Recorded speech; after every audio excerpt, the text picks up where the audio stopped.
Сегодня, друзья, мы с вами посмотрим кутюрную коллекцию итальянского бренда Giorgio Armani «Весна-лето 2023», представленную на неделе высокой моды в Париже.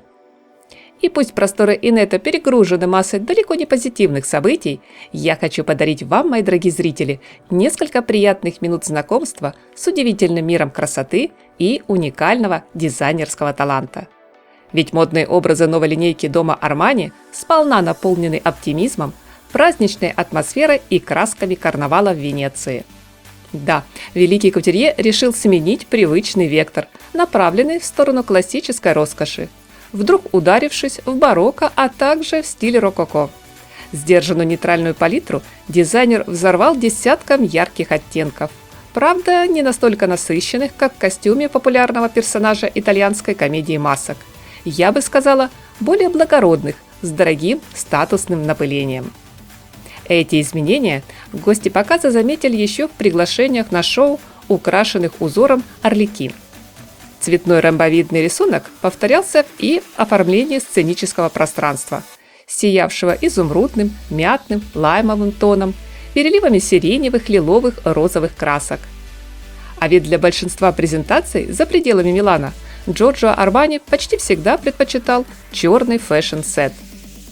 Кстати, в истории моды считают, что дорогу на подиум и в повседневные гардеробы модниц принту «Арлекин» где-то в 50-х годах прошлого века открыла американский дизайнер Адель Симпсон, которая впервые показала его на блузке с расклешенными рукавами и воротником с рюшами. Впоследствии многие именитые бренды оказались не раз благосклонны к этому узору, как теперь мы видим и в кутюрной коллекции Armani. Модное действо устроили в штаб-квартире Республиканской гвардии Франции. Модели выходили на подиум в эффектных ансамблях, где ключевыми элементами дизайнер определил болеро и укороченный жакет, представив данные предметы гардероба в разных тканях и плотно прилегающих силуэтах с длиной рукава до локтя, либо 3/4. Фактурные поверхности нарядов были сходны с драгоценными украшениями с алмазной огранкой. Искрились разноцветной мозаикой, восхищали вышивкой, в которой пайетки, кристаллы сложились в знаковый принт. Часть одежды получила отделку плотными черными лентами, что придавало образам драматический привкус. Скульптурный верх сопровождали элегантные юбки на запах и приуженные к низу брюки, среди которых были знакомые нам бананы и сигары, а также оригинальные двухцветные модели с боковыми вставками, мягко обхватившими бедра. Необычно и даже рискованно считается в мире фэшн-искусства строить весь показ вокруг одного принта. Тем более, когда это узор клетчатого костюма из разноцветных лоскутов шута и паяца Арлекина.